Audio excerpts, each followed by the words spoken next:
Isang mapagpalang araw muli sa ating mga kapatid. Ngayon po ay ating pagpatuloy ang ating pag-aaral tungkol sa aklat ni Matthew 24. So bago natin to ipagpatuloy, tayo po ay muling manalangin. Mapagpala ka, Panginoong Diyos, Ama naming banal, maraming salamat muli sa panahon at pagkakataon na ipinagkaloob mo sa akin at sa lahat ng aking mga nakikinig, nakapanood ng bidyong ito, sapagkat mahalaga ito, Panginoon, na aming malaman ang mga pangyayari sa hinaharap. Dakilang Diyos, pangunahan po kami ng iyong banal na Espiritu. Ang banal na Espiritu, Panginoon, ang siyang magpapaunawa sa bawat isa sa mga katotohanan ito. Dakilang Diyos, bigyan mo kapangyarihan ang mensahe mo sa pamamagitan ng iyong lingkod, upang ito po, Panginoon, ay maparating sa lahat ng aking mga kapatid na naglilingkod sa iyo bilang iyong bayan naghihintay sa iyong napakalapit na pagdating. Pagpalain mo, Panginoon, ang bawat isa na ito, Panginoon, ay magkaroon ng kapangyarihan sa bawat isa sa amin na may handa kami sa mga darating na mga pandarayang gagawin ni Satanas sa sanlibutan ito. Maraming salamat, O Diyos, sa pagdinig sa panalangin. Ito po ay aming tatanggapin sa pangalan ni Jesus na aming tagapagligtas. Amen. So ayan mga kapatid ko, nandito tayo muli sa ating pag-aaral. Kaya ang ating huling binanggit noon ay ang Matthew 24:13. Subalit ang magtiis hanggang sa wakas, siyang maliligtas. So magtiis. Yung magtiis sa panahon na kapighatian ito at ang pagtitiis hanggang sa wakas. Dalawa po ang ating bibigyang diin ng mga kapatid. Yung makapagtiis, sila po yung makakatayo. At hanggang wakas, ito po yung wakas na paghatol ni Jesus Christ sa kanyang bayan bago sila bubuhusan ng huling ulan. Kasi po, sisigaw sila sa huling sigaw ng mensahe ng ikatlong anghel. Yung makakatayo dito sa pagkapighatiang ito, sila yung gagamitin ng Panginoon para ipangaral ang mensahe ng ikatlong anghel. Magkaroon ng kapangyarihan ang mensahe ng ikatlong anghel. Kaya mapatid, kailangan makatayo tayo sa pagsubok sa panahon ng sandilo. Sapagkat sa panahong ito, dito ihahayag ni Satanas ang lahat ng pandarayan na kanyang gagawin. Kaya nga po mga kapatid, sa balikan natin sa chapter 11, maraming bula ang propeta ang lilitaw at ililigaw ang marami. Dahil sa paglaganap ng kasamaan, ang pag-ibig ng marami ay lalamig. Sa 13, subalit ang magtiis hanggang sa wakas, siya maliligtas. Ayan. So, ating balikan yung talatang maraming bula ang propeta ang lilitaw. At ang layunin ililigaw ang marami. Itong teksto mga kapatid nito na binanggit ni Jesus Christ ay muli niyang binanggit ito sa Matthew 24. Ayan, binigyan din niya. Ayan, 24 verse 24. Sapagat lilitaw ang mga bulaang Kristo at mga bulaang propeta. Magpapakita ng mga dakilang tanda at kababalaghan, ano pat iligaw kung maari pati ang hinirang ng Diyos. Ano raw po? Maari pati ang mga hinirang ng Diyos. Ito yung panahon na lilitaw ang napakaraming propeta na bulaan. Ayan. At ito rin yung po panahon na si Satanas gagayahin ang ating Panginoong Kristo.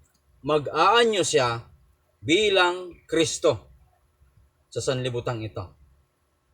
Kaya nga po, sa kawalang batas, pag-ibig, dahil sa paglaganap ng kasamaang ito, na gagawin ni Satanas, ang pag-ibig ng marami ay lalamig.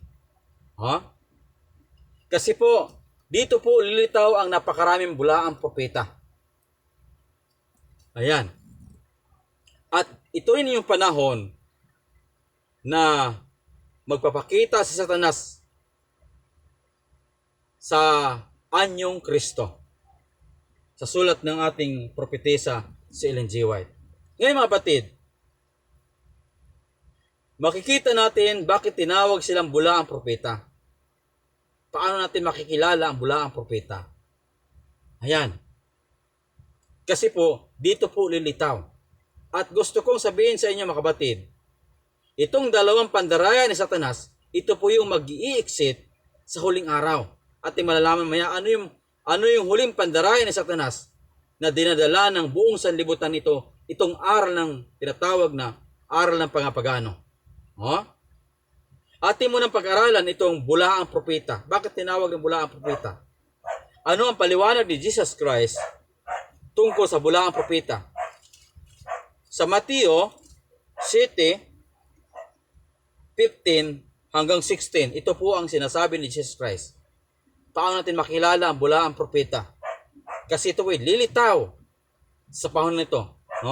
Sabi nito, mag-ingat kayo sa mga bulaang propeta. So pinapag-ingat tayo. Kaya nga sinasabi ni Jesus Christ doon na lilitaw ang mga bulaang propeta at ang bulaang Kristo. At ililigaw nila ang marami. Kaya sabi ni Jesus Christ, mag-ingat tayo bilang bayan ng Diyos. Mag-ingat kayo sa mga bulaang propeta na lumalapit sa inyo, ito'y lalapit, na may damit tupa. Ngunit sa loob ay ang mga ganid na asong gubat. Sa verse 16, makikilala ninyo sila sa kanilang bunga. Makikilala sila sa kanilang bunga. So ang bulaang propeta, ito po ay inihambing ng Panginoon si Kristo na katulad ng tupa. Ang bayan ng Diyos ay tupa. Tayo po yung tinatawag na tunay na tupa. Pero mula ang propeta, magsusuot siya ng anyong tupa. Pero, ngunit sa loob ay ganid na asong gubat o maninila. Sa ibang salin ay isang maninira. So ano ba yung anyo ng bulaang propeta? Ito po yung anyo niya, tupa. Subalit ang kanyang kalooban ay ganid na asong tupa, asong gubat. Ito yung maninira. So, ang ibig sabihin nito mga kapatid, ang kanyang anyo ay parang tupa, pero ang kanyang nasa loob ay ito po ay bagay na nakakasira. Ano ba yung nasa loob? Yung doktrina na dala ng bulaang propetang ito, yung doktrina na sa kanyang loob, yung paniniwala niya, yun yung nakakasira sa iglesia. Kapag inihayag niya iyon, makikilala mo yung bunga noon. Ano ba ang pandaraya na gagawin ni Satanas sa huling araw? Itong dalawa na dala ng mga propetang ito. Yung tinatawag na aral ng mga pagano, yung immortality of soul, na ang kaluluwa ay walang kamatayan. Yan yung dalang aral ng mga bulaang propeta. At nakikita natin sa buong sanlibutan, sa lahat ng relihiyon sa sanlibutan, ano man uri ng relihiyon, ang aral tungkol sa immortality of soul ay halos dala ng lahat. At ang pangalawa, itong aral tungkol sa araw ng sandilo, Sabat na linggo, ito po yon. Kaya, ang dalang bulaang propeta, ito po ay aral na kasinungalingan. Ating basahin itong inihayag ng Panginoon sa aklat ng Isayas. Isayas 9, Ang talata ay 15. Kasi itong aral ni Satanas, dala ng mga bulaang propetang ito. Sabi dito, ang matanda at ang marangal na tao ang siyang ulo. At ang mga propeta nagtuturo ng mga kasinungalingan ay siyang buntot. Kaya nga sila yung aral na buntot ni Satanas, yung kasinungalingan na dala ng mga bulaang propeta, ito po yung dadalhin niya sa buong sanlibutan. Kaya ang tupa na bulaang propeta, ang nakanyang loob, yung kanyang dalang aral, ay hindi po ayon sa Biblia. Kundi ang kanyang dalang aral ng bulaang propeta ay aral ng kasinungalingan. Kaya sabi dito, ang propeta na nagtuturo ng kabulaanan. Kaya tinatawag siyang bulaang propeta. Kaya sabi ni Jesus Christ, lilitaw, sa Matthew 24, verse 24, sapagkat lilitaw ang mga bulaang Kristo at mga bulaang propeta.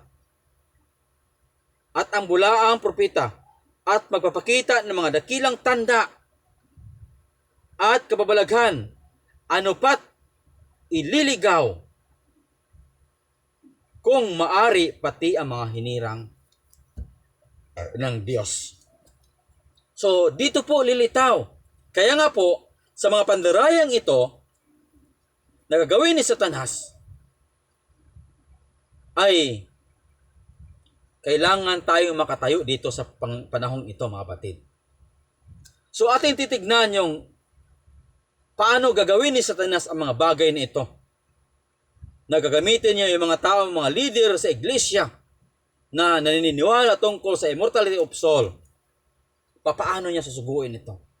Sa pamagitan ng pag-anyong Kristo ni Satanas. Sapagkat ang huling pandarayan ni Satanas sa sanlibutan,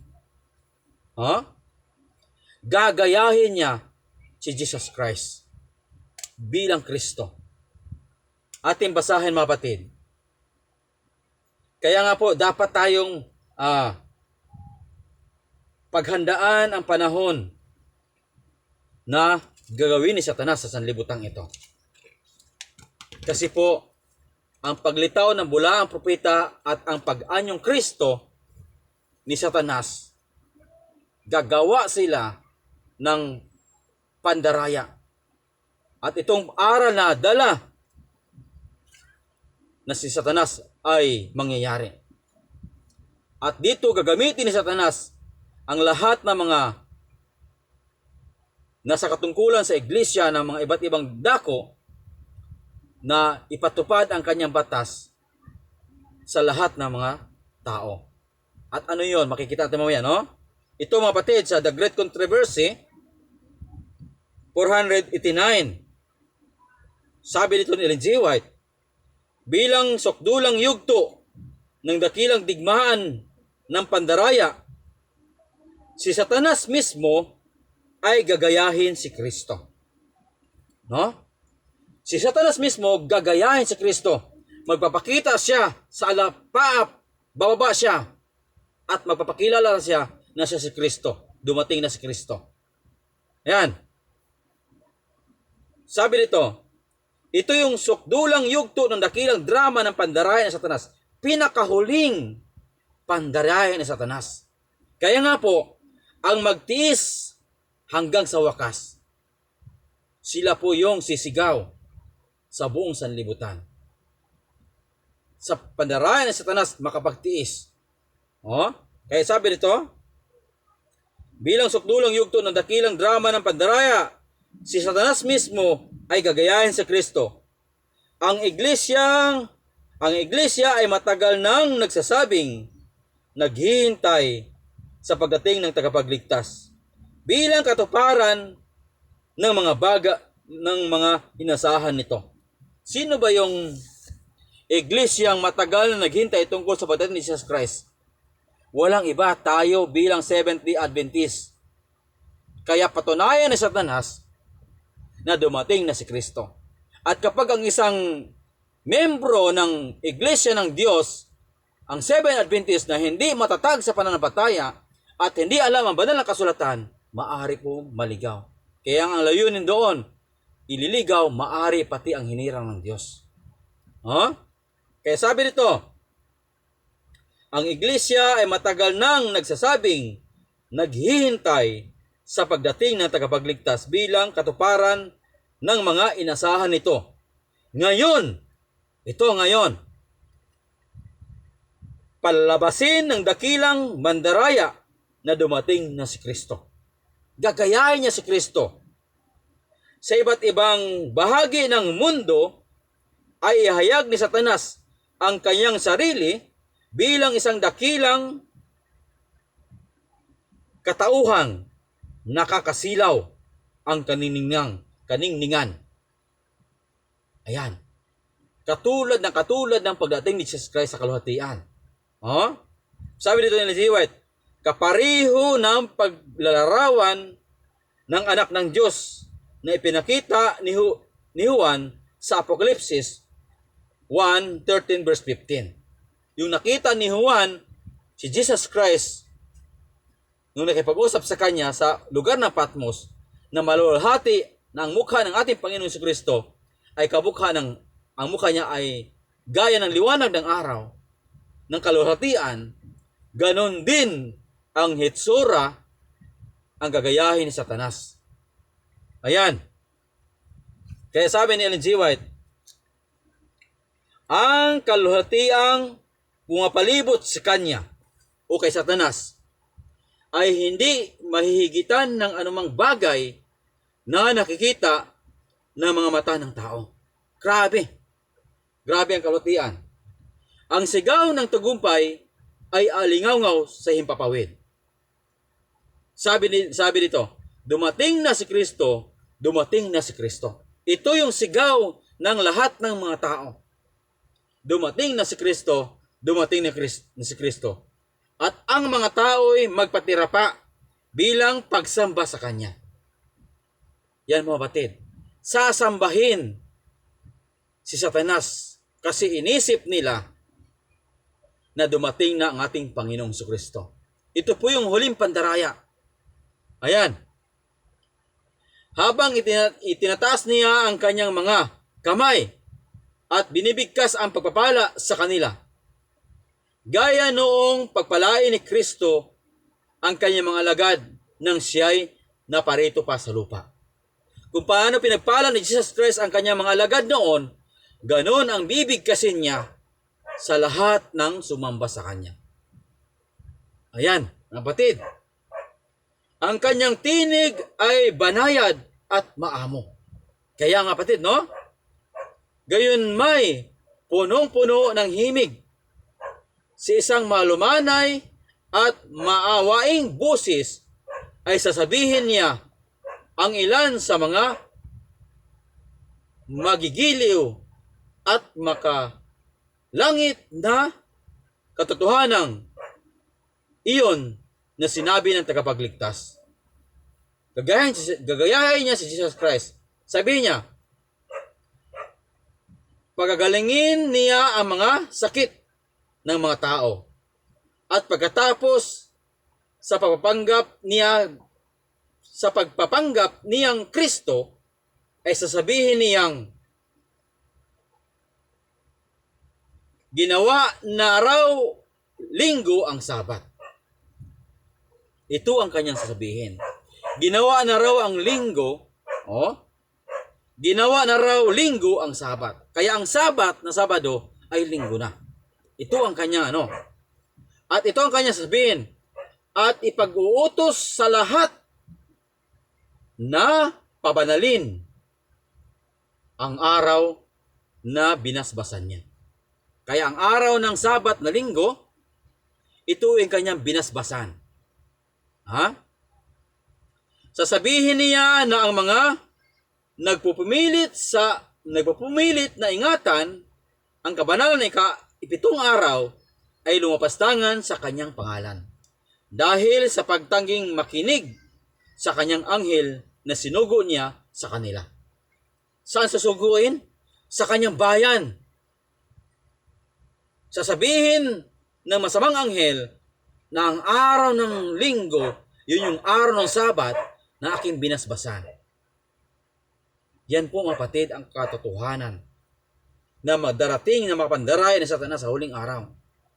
Kaya nga po kapag tayo po ay hindi banal sa katotohanan, maari po tayong maligaw. Ayan. Dala ang liwanag ng katotohanan. Sabi dito, sasabihin niya sa mga nagpupumilit na ingatan ang kabanatang ikapitong araw. Yung mga taong nangingilin sa tunay na araw ng Sabat, yung nanindigan sa ika-4 na kautusan ng Diyos, ay sasabihin niya na sila ay lumapastangan sa kanyang pangalan. Dahil hindi sinunod ang pangingilin sa unang araw ng Sabat, ito'y araw ng linggo. Kaya sabihin niya, yung mga natili doon si ika-4 na utos, yung tinatawag na tunay na Sabat ng Panginoon, at hindi ginalang ang aking Sabat na araw ng linggo, sila'y lumapastangan sa aking pangalan. Yun ang kanyang isasabihin. Ayan. Kaya, sabi nito, ito ang makapangyarihan at di mapigilang pandaraya ni Satanas. Ito yung kahuli-hulihang kapangyarihan at di mapigilang pandaraya ni Satanas. Kaya nga ano ba yung isusugon sa mga anghel? Ano ba yung utos ng mga anghel na gagawin ng mga anghel? Dito mga kapatid sa sulat ni Ellen G. White sa Dallas the Event, ang mga anghel ay gagayahin yung mga taong namatay na ating mga kaibigan bilang mga Adventist na nangamatay na, at mag-anyong tao sila.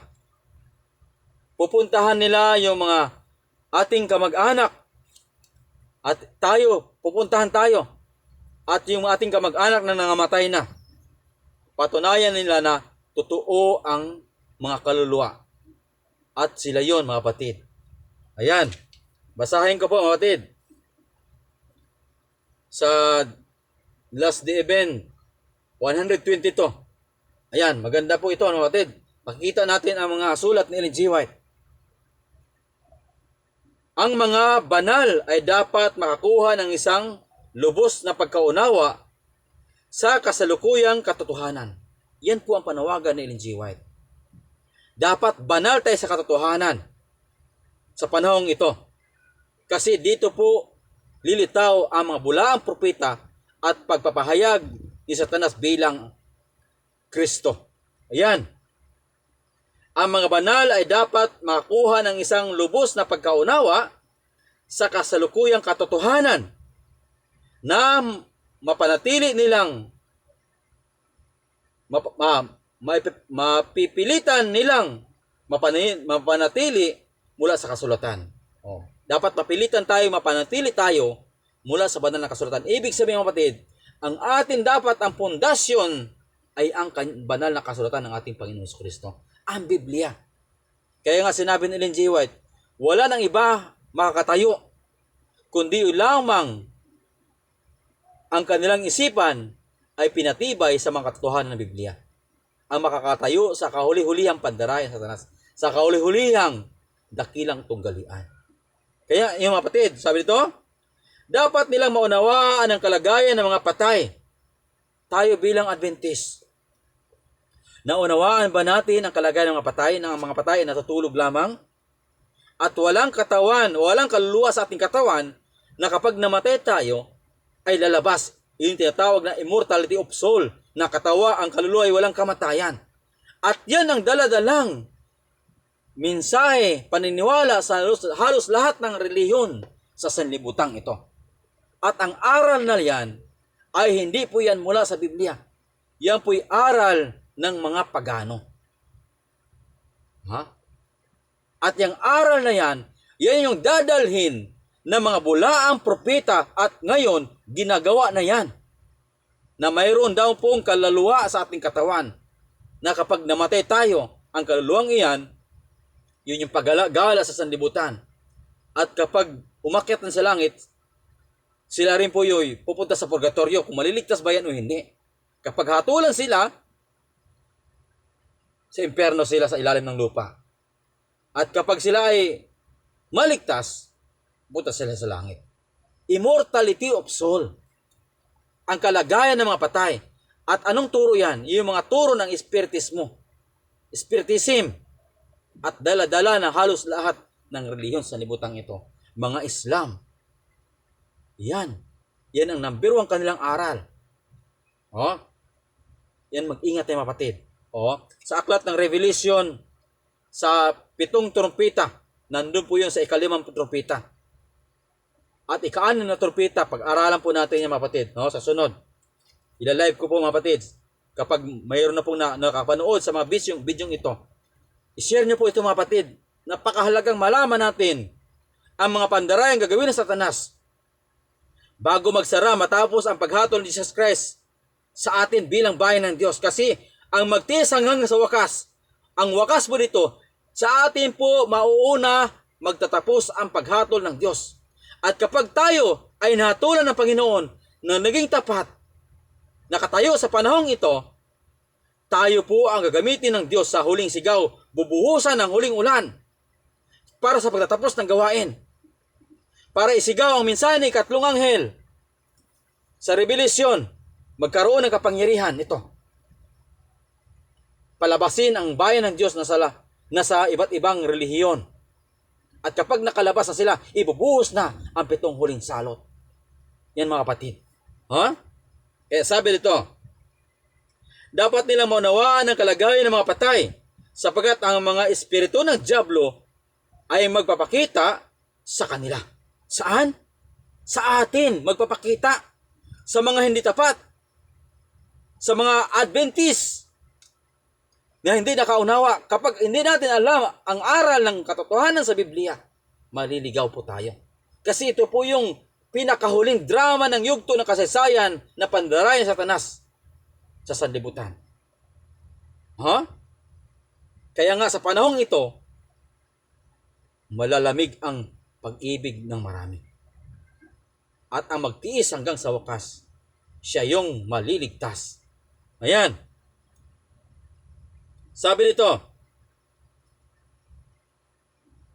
ayan, sapagkat ang mga espiritu ng dyablo ay magpapakita pa sa kanila. Magpapanggap na ang mga kaibigang minamahal at kamag-anak na magpapahayag sa kanila ang Sabat ay nabago na. Gayon din naman ang iba pang mga aral na hindi nakabatay sa kasulatan. Marami pang aral. Huh? Ang mga apostol ayon sa pagkakilala ng mga sinungaling na espiritong ito ay sumasalungat sa kanilang mga isinulat, udyok ng banal na espiritu na nababuhay pa sila. Kasi po, yung udyok ng banal na espiritu, yung nakita nilang aral ng mga bulaang propeta, inihambing nila sa banal na kasulatan, sa kanilang mga sulat, ito po ay labag sa prinsipyo ng banal na kasulatan at labag sa banal na espiritu. Kasi po, ito po ay aral ng mga pagano. At ang espiritu ng dyablo, siya ang nagpapatuloy na gumagawa ito sa mga tao. Ayan. Kaya, sabi dito, tinatanggihan nila ang banal na pinagmulan ng Biblia. Kaya sabi dito sa sulat ni G. White sa The Great Last Events 122, sa pamagitan ng dalawang malaking kamalian, ito yung malaking kamalian, mapatid, yung immortality of soul at ang Sabat na linggo, ito yung gagawin ni Satanas at ang mga bulaang propeta na ng mga ngaral. Kaya nga pag lumabas na yung aral nila sa loob nila, doon mo makikilala ang bunga nila. Sapagkat ihahambing mo sa banal na kasulatan, ay makikita mo ang kanilang mga aral. At yun ang aral nila, yun ang kanilang bunga. Ayan. At ang layunin ng mga bulaang propetang ito, ililigaw. Maari ang hinirang ng Diyos. Ayan. Sa pamagitan ng dalawang malaking kamalian, ang hindi pagkamatay ng kaluluwa at ang kabanalang linggo ay dadalhin ni Satanas ang mga tao sa ilalim ng kanyang daya. Yan mga kapatid. Ito yung huling pandarayan ang gawin ni Satanas at mga bulawang propeta. Ayan. Samantalang ang unay nakatayo sa patibayan ng espiritismo. Ang una. Ano ba yung patibayan ng espiritismo? Ito yung aral ng mga spiritism. Mga Indo, mga Islam, halos karamihan ng protestante naniniwala sa immortality of soul. Lalong-lalo na ang Roman Catholic. Ayan. At atheism, halos lahat yan ay naniniwala sila na mayroong katawan, mayroong kaluluwa sa ating katawan. Kaya naniniwala sila ang kanilang aral, immortality of soul. Ayan, ang kaluluwa ay walang kamatayan. Dadalhin ni Satanas ang mga tao sa ilalim ng kanyang daya. Samantalang ang unay nagtatayo ng patibayan ng espiritismo. Ang ikalawa ay kumilala ng isang tali ng pakikiramay sa damdamin ng Roma. Ano yung damdamin ng Roma? Yung batas ng kapapahan na ipinatupad sa sanlibutan ito ay walang iba ang National Sandilo. Batas po yan. Yan po'y kinuha niya sa Ten Commandment. Ayan. Ang Ten Commandment ng Panginoon, nandun po yung ikaapat na utos. Ganon din po ang kanila. Pero ang ikaapat na utos, ang Sabat nila ay Sunday. Sabi dito,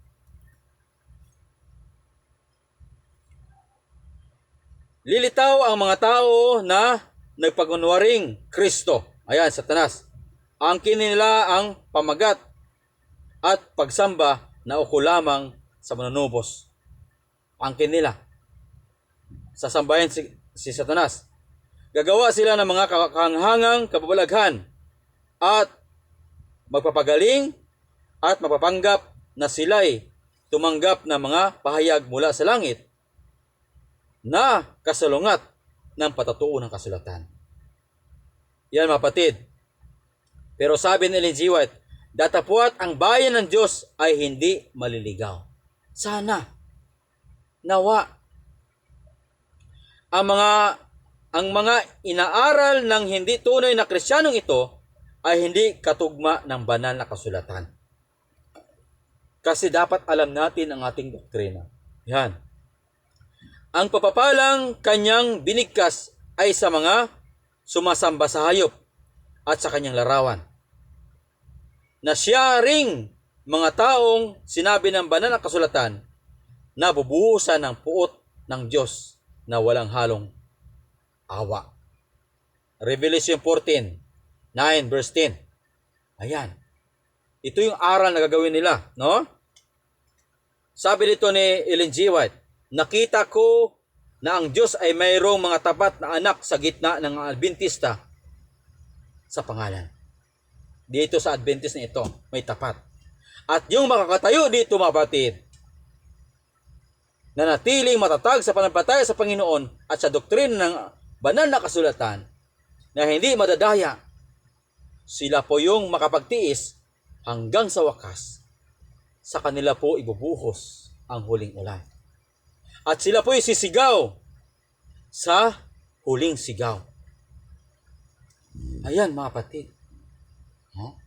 Sapagat ang huling ulan, ibubuhos po ito. Kailan? Sa pagtatapos ng gawain ng Panginoon.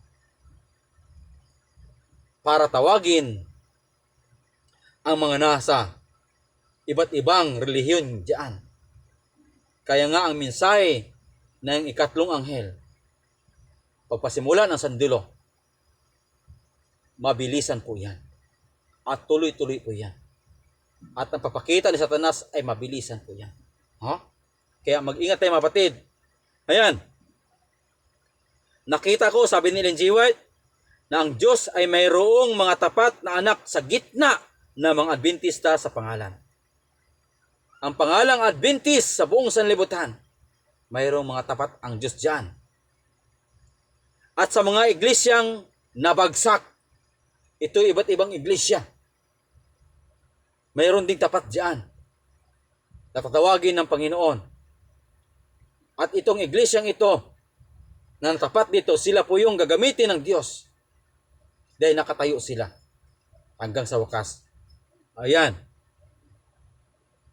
Sabi dito, bago ibuhos ang mga salot, bago ibuhos ang 7 huling salot, may pahayag ang mensahe ni ikatlong anghel.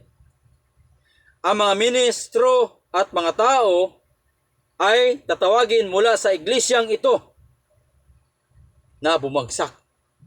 Bumagsak ang Babylonia. Yan. Kailan babagsak ang Babylonia? Kapag ipinatupad na ang nasyonal sandilo. Kasi ang kanyang kasalanan ay umabot na sa langit. At naalala ng Diyos ang kanyang pagsalangsang. Ibig sabihin, mapatid, bumagsak na ang Babylonia mula sa habag ng Diyos, mula sa biyaya ng Panginoon na magbigay solusyon sana sa kanyang kasalanan. Subalit, hindi niya pinagsisihan. Kaya naalala ng Panginoon ang kanyang pagsuway. At ito'y bibigyan niya ng parusa. Kaya mapatid, kapag tayo po ay naglilingkod, mayroon tayong kasalanan. Hindi po yan mabubura kapag hindi pagsisihan. Alalahan ng Panginoon niya. Kaya nga si Ezekiel 18, ang isang masama kapag nagsisi, at ginawa ang ayon sa batas at sumunod sa katuntunan, tiyak na siya mabubuhay at hindi siya mamatay. Ano man ang kanyang pagsalangsang, ay dinalahan niya pa. Yun ang sabi ng Panginoon. Pero itong Babylonia na bumagsak, ayan mapatid, hindi nila tinanggap ang habag ng Diyos, ang mensahe na ipabalita ng kaligtasan. Kaya naalala ng Panginoon ang kanyang kasalanan, umabot sa langit, at ang kanyang pagsalangsang. Ayan. Kaya mapatid, ayan sabi nito, ulitin ko mapatid, nakita ko na ang Diyos ay mayroong mga tapat na anak sa gitna ng mga Adventista sa pangalan at sa mga iglesyang nabagsak. Babylonia yan. At bago ibuhos ang mga salot, ang mga ministro at mga tao ay tawagin mula sa iglesyang ito at magagalak na tatanggapin ang katotohanan. Kaya nga po, sila'y papasok at tatanggapin ang katotohanan. Ito'y nalalaman ng Satanas. Alam ni Satanas ito. Sabi ni G. White. Kaya sabi dito, bago maibigay ang malakas na sigaw ng ikatlong anghel, magbabangon siya ng pamukaw sigla sa mga kapulungang relihiyon ito upang iyong mga nagtakwil sa katotohanan ay makaisip na ang Diyos ay sumasa kanila. Ulitin ko muna ito. Bago ibigay ang malakas na huling sigaw ng ikatlong anghel, bago magkaroon ng kapangyarihan ito sa pagbuhos ng huling ulan sa banal na espiritu naging magigitulad sa panahon ng Pentecost, magbabangon siya ng pamukaw na sigla. Kaya nga itong bulaang propeta at pag-anyong Kristo, dito niya gagawin para dayain ang lahat. Mga kapatid ko, maliwanag po dito sa sulat ni G. White.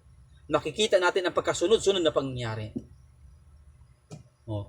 Kapag hindi natin pinag-aralan ang banal na kasulatan, maaari tayong madaya. Ayan. Kaya nga, sabi ni G. White, bago maibigay ang malakas na sigaw ng ikatlong anghel, magbabangon siya ng pamukaw na sigla sa mga kapulungan ng relihiyong ito, yung bumagsak. Upang inyong mga nagtakwil sa katotohanan ay makaisip na ang Diyos ay sumasa kanila. Maisip nila, kasama namin ang Diyos. Pero tinakwil nila ang katotohanan sa Biblia. Sinunod nila ang batas ng kapapahan na ipinagduutos sa Satanas na ang linggo ay ang aking pinagpalang araw, hindi na ang araw ng Sabado. Siya ay magbabangon sa panahong yan bago ang kapangyarihan ng mensahe ng ikatlong anghel. Kaya nga sabi dito ni Jesus Christ, subalit ang magtiis hanggang sa wakas, siyang maliligtas. Wakas po dito. Ito po yung panahon na ibuhos ng Panginoon ng huling hulan sa kanyang bayan. Sila po yung lahat nakatanggap ng selyo ng Panginoon. At magpatuloy ang pagsilyo sa mga taong nasa labas. Pagpasok sila dito sa loob ng iglesia, sisilyohan sila ng Panginoon. Ang pagsilyo, iyon po yung paghatol ni Jesus Christ sa sanctuary sa langit. Mauuna po ang paghatol ni Jesus Christ sa kanyang bayan. At yung mahatulan dito na tapat, sila po yung sisigaw sa ikaapat na anghel, Revelation 18 verse 1. Bumaba ang anghel mula sa langit na may kapangyarihan at ang buong lupa ay naliwanagan ng kanyang kalutian. Yan mga kapatid. Katotohanan po ito. Pinag-aralan natin sa tulong at biyaya ng ating Panginoon Kristo. Ayan. Kaya nga po pag ibuhos na ang huling ulan sa kanyang bayan, ito po ang kapangyarihan ng Ebanghelyo. Sa 14, ang magandang balitang ito ng kaharian ay pahayag sa buong daigdig bilang patotoo sa lahat ng mga bansa. At pagkatapos darating ang wakas. Anong wakas dito, mapatid? Pangalawang wakas.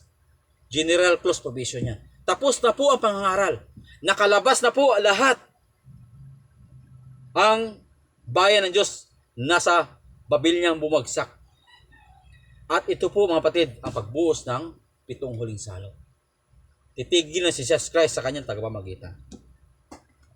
So, nakikita natin mga kapatid, ang mensahe ng Matthew 24 ay dual fulfillment po ito. Dalawang pangyari at dalawang katuparan. Kung paano nangyari sa Jerusalem, ay mangyayari din sa bayan ng Diyos sa huling araw. Kaya nga po, ang hindi makatayo sa panahong ito ng pagsubok, maging katulad sila sa sinapit sa bansang Israel sa panahon ng AD 70. Mga kapatid ko, ito po'y warning sa atin bago ibuhos ng Panginoon ang kanyang kahatulan sa sanlibutang ito. Tayo bilang bayan ng Diyos, ito ang panahon mga kapatid para maghanda tayo. Ang banal na kasulatan ang pinakamalaga sa atin. Nanawagan ang ating presidente sa Amerika, Pastor Ted, na dapat bawat iglesia ay pag-aralan natin ang ating doktrina. 28 fundamentals belief na ating pag-aralan. Ang aral na katotohanan sa banal na kasulatan ay dapat pag-aralan ng individual ng membro ng iglesia.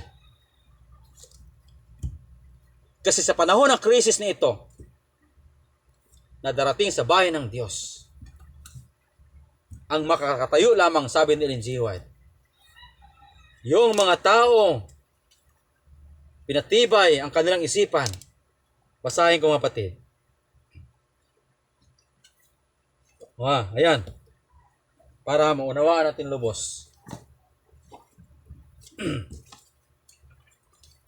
Wala nang iba, sabi ni Ellen G. White.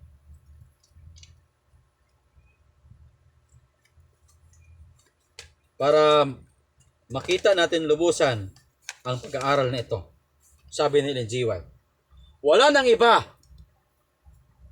kundi yun lamang mga nagpatibay ng kanilang isipan sa mga katotohanan ng Biblia ang makakatayo sa kahuli-hulihang malaking tunggalian.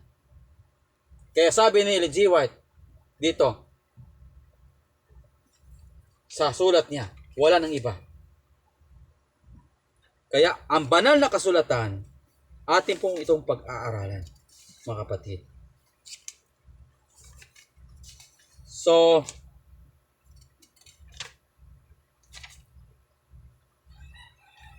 Sabi ni Ellen G. White, ngunit ang Diyos ay magkakaroon ng bayan sa lupa na mapanatili sa Biblia lamang bilang pamantayan ng lahat ng doktrina at batayan lahat ng reforma. Ulitin ko po mga kapatid, basahin. Magkakaroon. Pag sinabi magkakaroon, ito ang panahon para magkaroon tayo ng kaalaman sa banal na kasulatan. Kasi magkakaroon ang Diyos ng tinatawag na iglesia bago pumasok sa krisis nito. At sila yung makakatayo.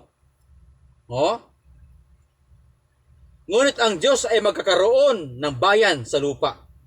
Na ano ang kanilang pamantayan? Na mapanatili sa Biblia lamang.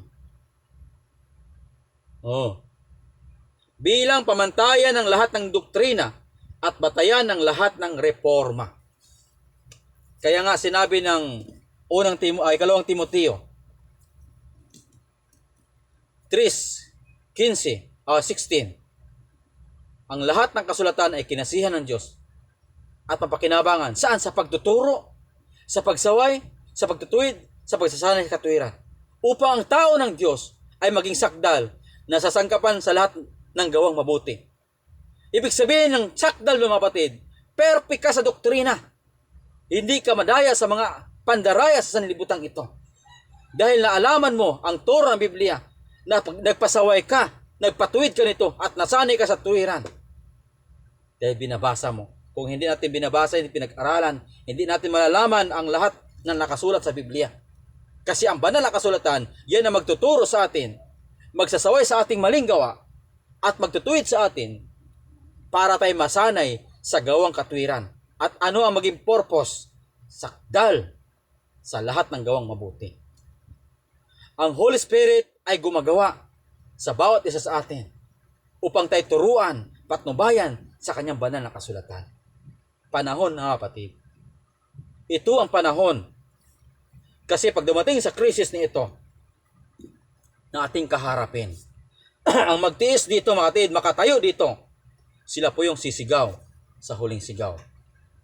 Kaya nga po mga kapatid, at kapag nabuhusan na ng banal na Espiritu, sisigaw nila ang ebanghilyong ito ng kaharian, ipahayag sa buong daigdig bilang patutuo sa lahat ng mga bansa. Pag napatutuhan na lahat ng bansa na mensahe na ikatlong anghel, darating po ang wakas. General close provision. Wakas na po, general na po yan. Yan, general close of provision. Yan mga batid. Kaya batid, ating pag-aralan. Ang tanong, ano ang huling mensahe na ibibigay sa sanlibutan na tatapos sa gawain ng Panginoon sa kanyang gawain? Gawain ng Panginoon sa pagtatapos nito. Yan. Walang iba ang mensahe ng tatlong anghel. Ang Revelation 18:1 verse 4, ang mensahe ng ikatlong anghel ang tatapos sa gawain sa sanlibutan. Mark of the Beast at mensahe ng Revelation 18 verse 1 at verse 4. Yan po yung tatapos sa gawain ng Panginoon. At ibubuhos ang 7 huling salot. Ayan, pag-aralan natin. Kaya, sabi na sulat ni Ellen G. White, sa Dakilang Pag-asa, page 346. Subalit mayroon pang mga tao ang Diyos sa Babylonia. Sabi niya dito. At bago dumalaw ang kanyang kahatulan, ano yung kahatulan? 7 huling salot. Ang mga tunay na manampalatayang ito ay dapat palabasin upang sila'y huwag madamay sa kanyang kasalanan at huwag makabahagi sa kanyang mga salot. Mayroon pa mga tao dyan na tapat sa Panginoon. Ayan. Kaya't nga't mayroong kilusang sinisimbuluhan ng anghel na bumaba sa langit. Ito po yung Revelation 18 verse 1 na liliwanagan ang lupa ng kanyang kalwatian. Pagbuhos po yan ng huling ulan. Ayan. Na sumisigaw ng may malakas na tinig na ipinagbigay alam ang mga kasalanan ng pagbulan niya. Kaugnay ng kanyang mensahe ay naririnig ang panawagan. Ano yon? Magsilabas kayo sa kanya, bayan ko. Revelation 18 verse 4. Ang babalang ito, kasama ng mensahe ng ikatlong anghel, ang bumubuo sa huling babala na ibibigay sa mga nanirahan sa lupa. Ito yung bubuo. Tatapos. Kaya nga, pag naibuhos na ang huling ulan, pagbaba ng banal na espiritu sa mga nagtagumpay sa sandilo, sila yung sisigaw at palabasin yung nasa iba't ibang dako. Lalabas sila, papasok, tanggapin nila ang mensahe. Kasi ang 10 virgin sa panahon ng sandilo, yung tulog, hindi makagawa. Pero yung tapat, kikilusin sila ng banal na espiritu para hahayo sa huling gawain ng Panginoon. Mga kapatid ko, para isigaw ang huling sigaw. Nung pandemic, mga kapatid, ulitin ko, dineclare ang lockdown, wala pong nakagawa doon. Media ministry nakagawa. Oo, naka-share tayo sa media. Pero sa panahong ito, hindi mo na magagamit ang iyong media. Kasi ang pangangaral ay individual. Lahat. Hindi mo na magamit ang media ministry. Kaya ito yung panahon, mapatid. Dahil mensahe ng unang anghel, simpapawid, gumagamit ang Diyos para mapakinggan ang mensaheng ito sa lahat ng tao. At number 1 sa atin bilang bayan ng Diyos. Yan. So, magsilabas kayo sa kanya, bayan ko.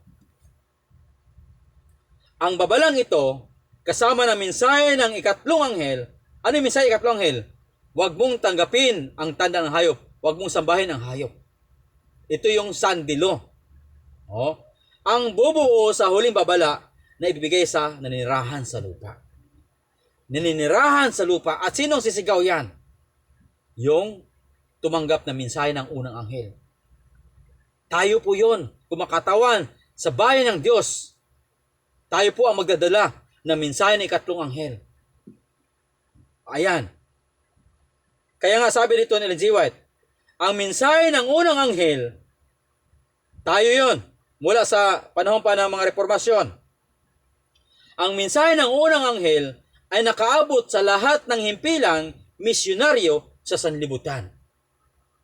At sa ilang bansa ay nagkaroon ng pinakamalaking interes sa lahat ng relihiyon na nasaksihan sa alinmang lupain mula noong reformasyon ng ika-16 siglo. Diba? Panahon pa ng ating mga reformasyon.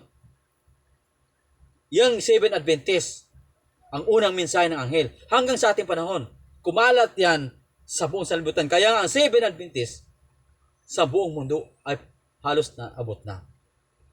Ayan. Kaya sabi nito, umabot na sa lahat ng halos sa buong sanlibutan. Mula pa nung 16 siglo. Subalit sabi dito, ngunit ang mga ito'y mahigitan ng makapangyarihang kilusan sa ilalim ng huling babala ng ikatlong anghel. Mahigitan ito. Pero mabilis po itong matapos. Katulad po ng panahon ng Pentecost. Na pagbuhos ng panahon ng unang ulan. At ang huling ulan sa pagtatapos. Ayan. Ngunit ang mga ito'y mahigitan ng makapangyarihang kilusan sa ilalim ng huling babala ng ikatlong anghel. Ano yung makapangyarihang kilusan? Yun po yung bubuhusan ng huling ulan. Kaya magkaroon ng kapangyarihan ang mensahe ng ikatlong anghel. Ayan. Huling babala ng ikatlong anghel. Ang gawain ay magiging kapareho noong araw ng Pentecost. Kung paano ibinigay ang unang ulan nang ibuhos ang banal na Espiritu sa pasimula ng Ebanghelyo upang sumibol ang mahalagang binhi, ganun din naman ang huling ulan ay ibibigay sa pagtatapos nito upang mahinog ang anihin. Kaya nga sa Revelation 14:15, yun yung pag-aani, si Kang Coming, kukunin ni Jesus Christ. Bakit? Naibuhos na ang huling ulan. Sa 14, Revelation 14:13, yung sa panahon ng sandilo, sila po'y mamamatay. Nagtapat sila. Magiging tawag nito, binhi ang kanilang buhay. Kaya nga, mapalad sila nangamatay sa Panginoon mula ngayon. Sapagkat susunod ang kanilang gawa. Sila po'y bubuhayin. Sa sulat ni G. White. Basahin niyo po itong The Great Controversy sa ililigtas ng Diyos ang kanyang Day of Deliverance. Dan doon po nakalagay doon na bubuhayin ang nangamatay sa mensahe ng ikatlong anghel. Marami pong nangamatay. Ayan. Pero sila'y tapat dahil nagiging binhi ang kanilang dugo. Yan, mapatid. Kaya sabi dito, kung paanong ibinigay ang unang ulan nang ibinuhos ang banal na Espiritu sa pasimula ng Ebanghelyo upang sumibol ang mahalagang binhi. Binhi, mapatid, tayo po yung bunga ng Holy Spirit. Mayroon tayong pag-ibig, mayroon tayong kagalakan. Pag hindi na-develop yun sa paglilingkod sa Panginoon, hindi tayo magiging tawag niyan. Sa Bisaya pa ay buwang na. Hitik. Yung hitik, dapat ang anihin bubuhusan para mahinog. Kapag ang isang palay, mga batid, na tumubo, subalit hindi naman hitik sa laman. Pagdating sa anihan, walang saysay. Kaya nga po, mga batid, ang paghatol ni Jesus Christ sa sandilo sa buhay na bayan ng Diyos, yan po yung kasabay ng pag-declare ng sandilo. Pagtanggap ng tatak ng Diyos at pagtanggap ng tanda ng hayop. At ang tatatakan ay katulad ng karakter ng ating Panginoon Kristo. Maliwanag po yan. So, kung gusto nyong pag-aralan natin yan sa sunod, isi-share ko sa inyo, kapatid, yung Revelation 7. Sabi doon, sino makakatayo? Ang makakatayo lamang yung nasilyuhan sa alipin ng Diyos. Tayo po yung bayan ng Diyos. Okay? So, sabi dito, nang ibuhos ang banal na Espiritu sa pasimula ng Ebanghelyo upang sumibol ang mahalagang binhi, ganon din naman ang huling ulan ay ibibigay sa pagtatapos nito upang mahinog ang anihin. Kaya kapatid, ating bigyan review itong mensahe ng ikatlong anghel. 3 angels missing. Ang unang anghel sa Revelation 14 verse 6, at nakita kong ibang anghel na lumipad sa gitna ng langit na may mabuting balita na walang hanggan upang ibalita sa nanahan sa lupa, sa bawat bansa, angkan at wika at bayan. So ang mabuting balita na ipahayag sa mga nanahan sa lupa ay walang iba ang ating Panginoong Kristo. Jesus Christ. Siya yung ebanghelyo na dapat magbigay solusyon sa kasalanan sa libutan. Kaya sabi dito, ang mabuting balita na walang hanggan ay kailangan itong ipahayag sa maninirahan sa lupa. Sa bawat bansa, wika at bayan. Kasi po si Jesus Christ po yun. Bakit walang hanggan ang balita? Kasi kapag ang isang tao ay tumanggap sa ating Panginoon Kristo, siya po, mga batid, ay makakarating sa buhay na walang hanggan. Sapat ang mensaheng ito ay patungo sa buhay na walang hanggan. Ang mabuting balita. Yung tanong, mga batid, Kasi ang mensahe ng unang anghel sa chapter 6, sa verse 6, ang anghel ay lumipad sa gitna ng langit, may mabuting balita. Bakit kailangan? At ang mabuting balita ay kailangan ipabalita sa mga nanahan sa lupa, sa bansa, bawat bansa, angkan at wika at bayan. Bakit inulit-ulit ko kapatid? Para maunawaan natin. Ayan. Ang tanong ay, bakit kailangan dalhan ng mabuting balita ang mga nanahan sa lupa? Ang sagot natin, sa Isaiah 24 verse 5, ang lupa ay nadumihan ng mga nanirahan doon. Ulitin ko, no? Ang lupa ay nadumhan ng mga dooy na ninirahan. Bakit? Sapat kanilang sinuway ang kautusan. Nilabag ang tuntunin, sinira ang walang hanggang tipan. Ito po yung kasalanan ng naninirahan sa lupa. Sinuway nila ang kautusan ng Diyos. Sinira ang kanyang walang hanggang tipan. Kaya nga ang mensahe ng unang anghel, dalhan ng mabuting balita, matakot sila sa Diyos. Ayan, mga kapatid, no? So, kaya nga po ang konteksto nito, mga kapatid, yung Isaiah 24 hanggang verse 5, sikang kaming po yan. Wawasakin ng Diyos ang sanlibutang ito. Aking ang basahin, mga kapatid, para maunawaan natin ano ang konteksto ng sulat ni Isaiah tungkol sa 24 verse 5. Sabi dito, hatulan ng Panginoon ang mga bansa. Gigibayin ng Panginoon ang lupa at ito'y sisirain. Kailan ito mangyari? Sa sikang kaming ito. Revelation 6:14 hanggang 17. Yan po'y sikang kaming. Ayan.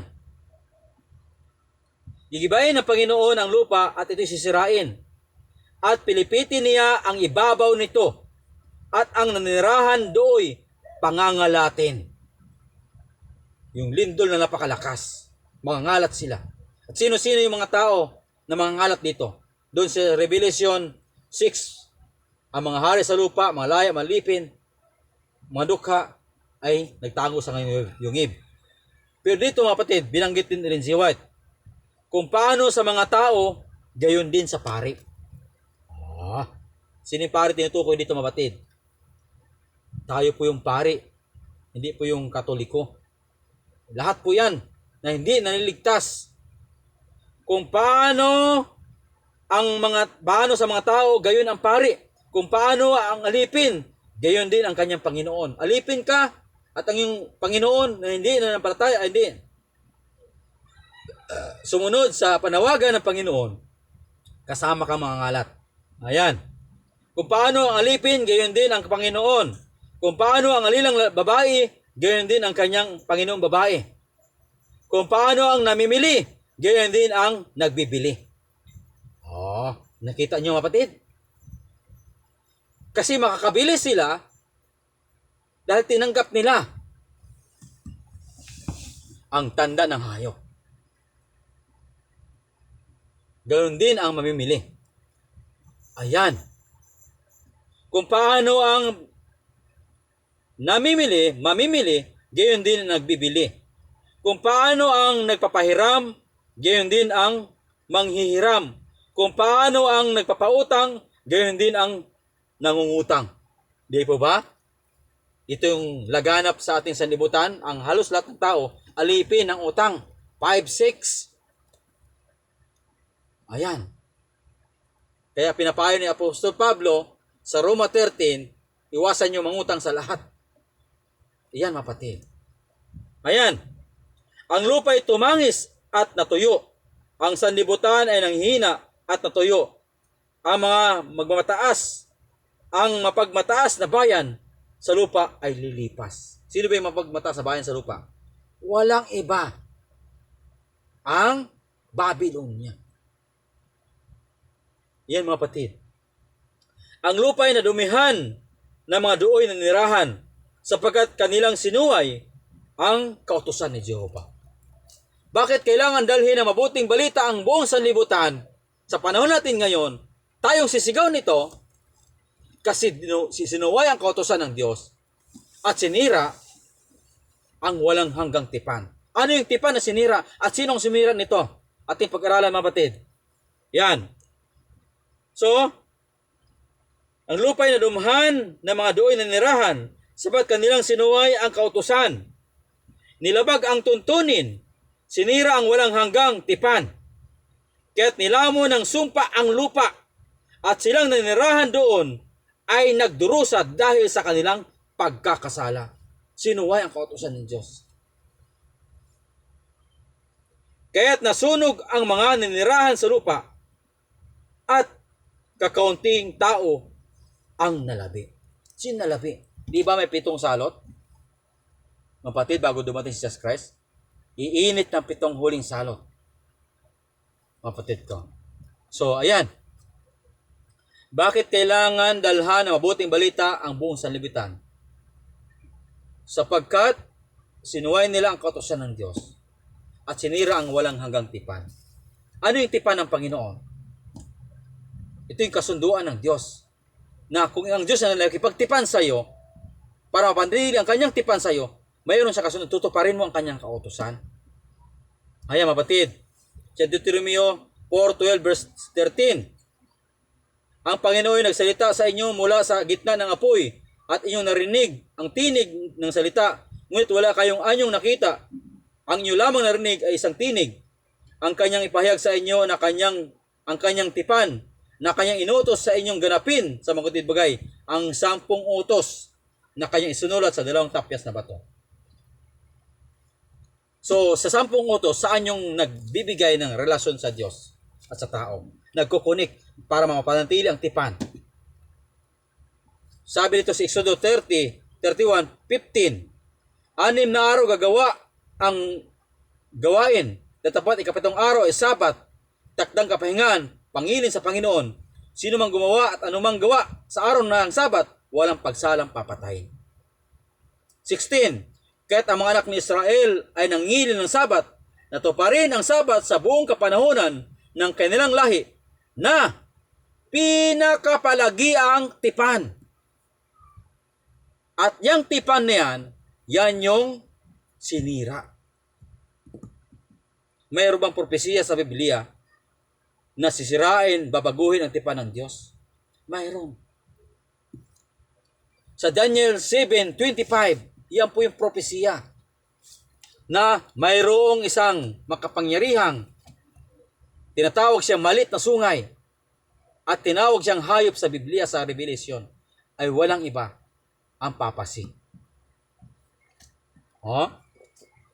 Basahin ko nga, mapatid, sa Daniel 7:25.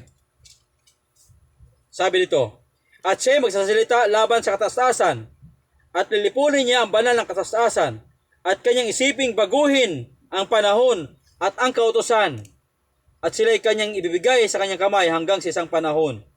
Mga panahon, kalahati ng mga panahon.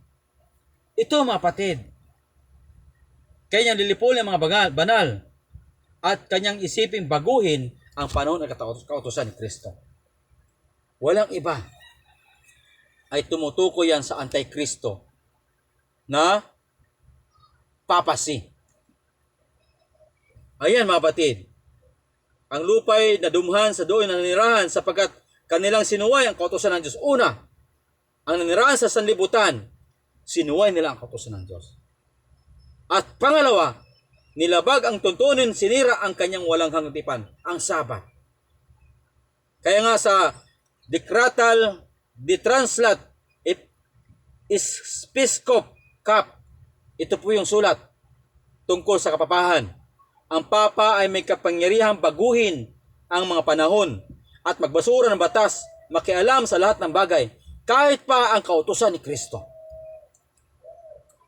Yan. Kaya nga po sa kalang sulat, The Convert Catechism, Catholic Doctrine, The Convert Catechism of Catholic Doctrine.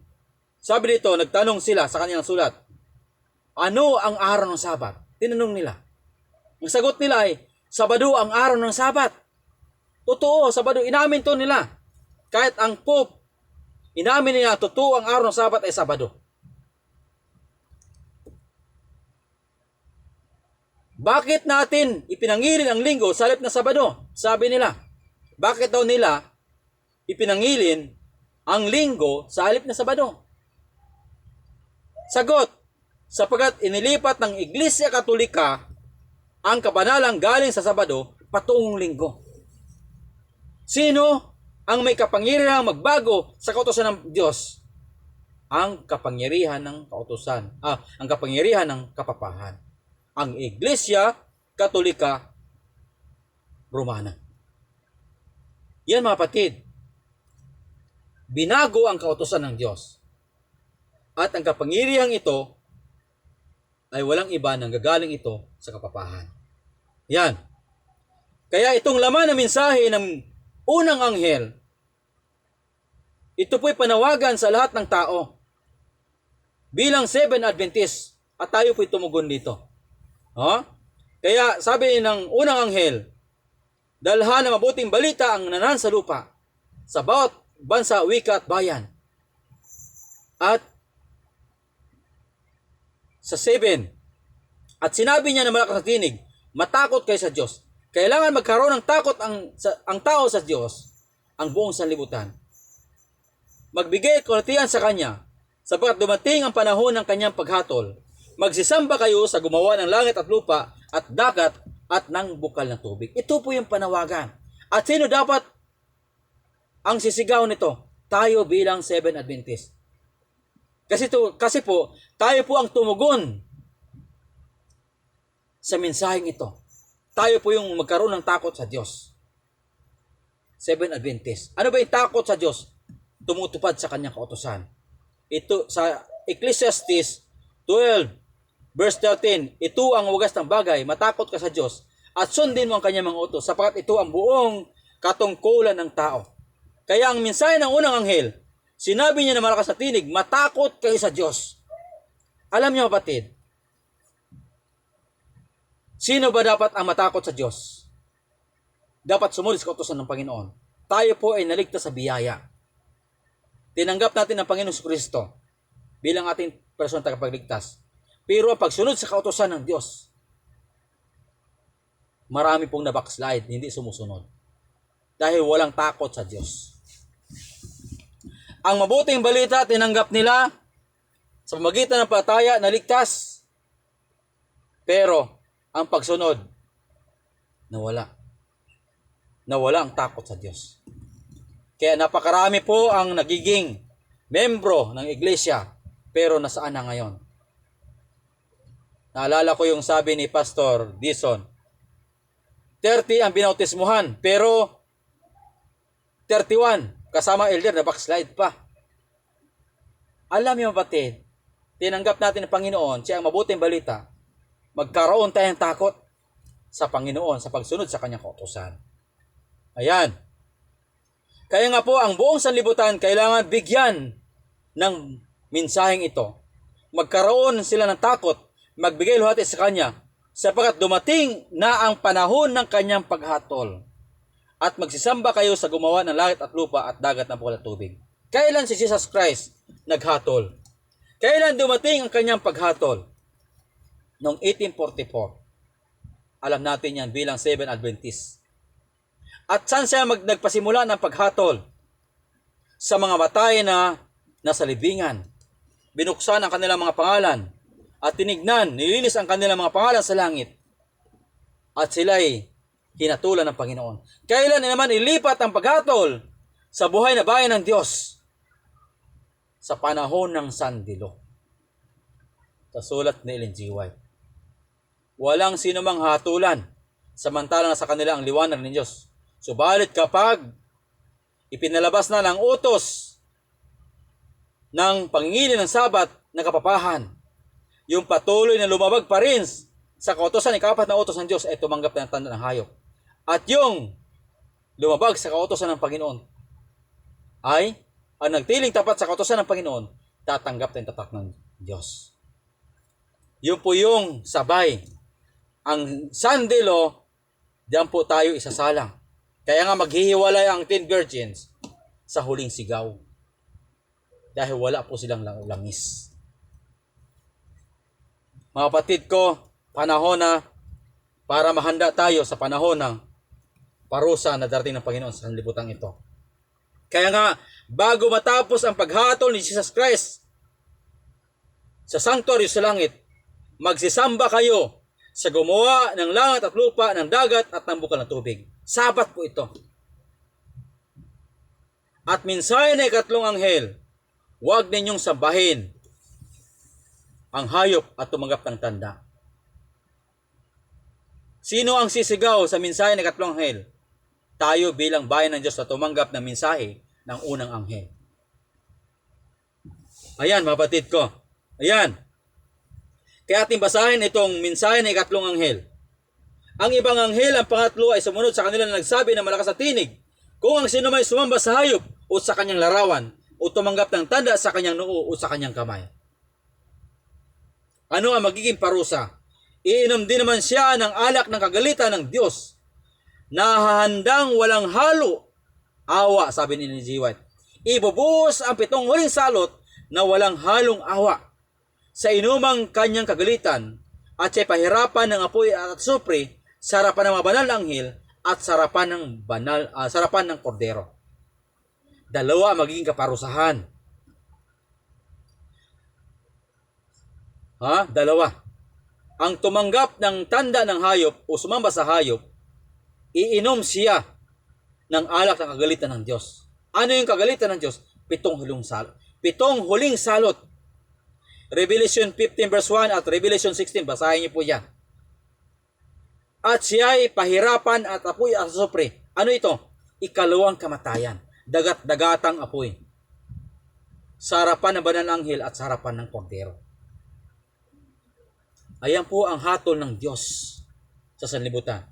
Kaya nga po, kapag i-declare ang sandilo, ito po yung babala na sigaw. At ang mensahe ng ika-4 na anghel, Revelation 18 verse 1, sasanib po dito. At isisigaw nila ang huling sigaw na ito, na huwag tanggapin ang tanda ng hayop at tanggapin ang tanda ng Diyos, ang Sabat. Yan, mga kapatid. Lumabas kayo dyan. Pumunta kayo doon sa tamang pagsamba. Kaya ang sanlibutan natin mahati sa 2 grupo.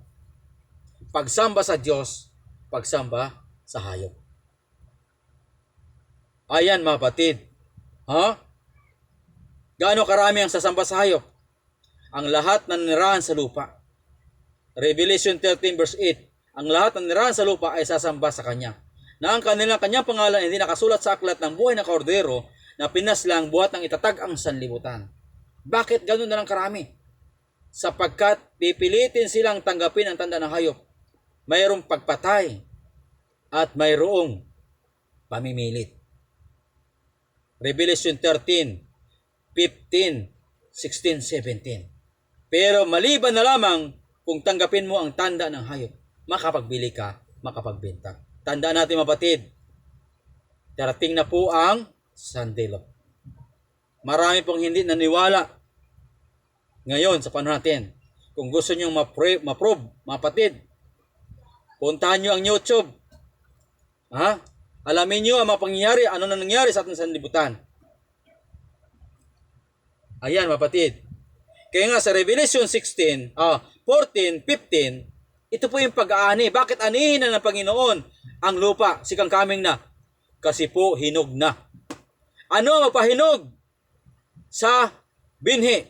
Ang huling ulan. Sa Revelation 14, Revelation 14, 15 hanggang 20, may 2 pag-aani po dyan.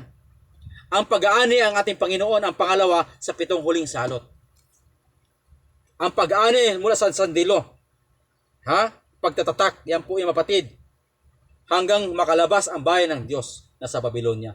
Close provision po yan. At kapag natataka na lahat, sa silyo ng Panginoon, kukunin ni Jesus Christ kasi hinog na yan. Ayan, mga kapatid, ang katotohanan na dapat nating paghandaan sa ating buhay. Ayan. Kaya ang sinlibutan natin, mahati sa dalawang grupo. Ang panawagan ng unang anghel, Revelation 14 verse 7, sigaw ng unang anghel, sambahin ang manlilikha. Ang Revelation 14 verse 9 hanggang 11, ang sigaw na babala, huwag sambahin ang hayop. Kailan ito mag-start ang pagsamba ng pagtanggap ng tanda ng hayop na sandilo? Sa sandilong deklarasyon. At yan po ay nandyan na. Ayan mga kapatid. Kapag natapos ng yon, ang mensahe ng ikatlong anghel at napalabas na ang bayan na sa loob ng Babylonia, ibubuhos na po ang pitong salot. At sa panahong iyan mga kapatid, sarado na ang kaligtasan. Kaya sabi ng Matthew 24:14, ang magandang balitang ito ng kaharian ipahayag sa buong daigdig bilang patutuo sa lahat ng mga bansa. Pagkatapos darating ang wakas. Tatayo na po si Miguel, General Cross Provision na po yan. Ayan. Paano natin malaman na General Cross Provision? Paano natin malaman, mga kapatid, na tapos na ang gawain? Alam ba ng bayan ng Diyos yan? Alam natin. Kung ako loobin ng Panginoon, buhay ako, nasisigaw sa mensahe ng ikatlong anghel. Kung hindi maging saksi, mamatay ako sa looban ng Panginoon at ang dugo ay maging binhi sa mga tao para pag-aralan nila ang tagapin ang Sabat. Kung loobin ng Panginoon. Kung loobin ng Panginoon ako'y buhay, sisigaw ang ikatlong anghel. Malalaman ko yan kung kailan na mag-close of provision. Ayan. So mga batid, no? Sa panahon na General Cross Provision, tatayo na si Jesus Christ. At dito magpasimula ang The Great Tribulation. Ayan, mapatid. Sa panahong iyan, tapos na ang kanyang paghatol. Napasyahan na ni Jesus Christ ang lahat ng kaso. Mula sa kanyang bayan hanggang sa mga makasalanan. Napasyahan na, mapatid. Ayan. So, ayan. Kaya ito yung sulat ni Daniel. Sa panahong iyon, tatayo na si Miguel ng dakilang prinsipe na tumayo sa ikabubuti ng kanyang anak ng Diyos. Ikakabuti. Bakit? Sa panahon ng The Great Tribulation, wala na pong mamatay na bayan ng Diyos. Bakit? Wala ang dugo na dadanak para maging binhi pa sa mga kasalanan. Tapos na lahat. Yung makakatayo dito, mapatid. Ang maraming pagpatay na mangyayari sa little time of trouble para magibinhi ang kanilang katawan, ang buhay. Pero dito, mapatid, wala na pong mga ngaral. Kaya sila po yung sasalubong sa Panginoon. Mabilisan po yan, 7 huling salot, ibubuhos na. Yan. Sa panahong iyon, tatayo si Miguel na dakilang prinsipe na tumayo sa ikabubuti ng mga anak ng bayan ng Diyos. Na ikabubuti ng inyong bayan. Ikakabuti. Wala nang mamatay sa General Cross Provision. At sa panahong iyon, magkakaroon ng panahon ng kaguluhan na hindi pa nangyari kailanman mula na magkaroon ng bansa hanggang sa panahong iyon. Ito'y the Great Tribulation. Ngunit sa panahong iyon, maliligtas ang iyong bayan. Wala na po mamatay dyan, mapatid.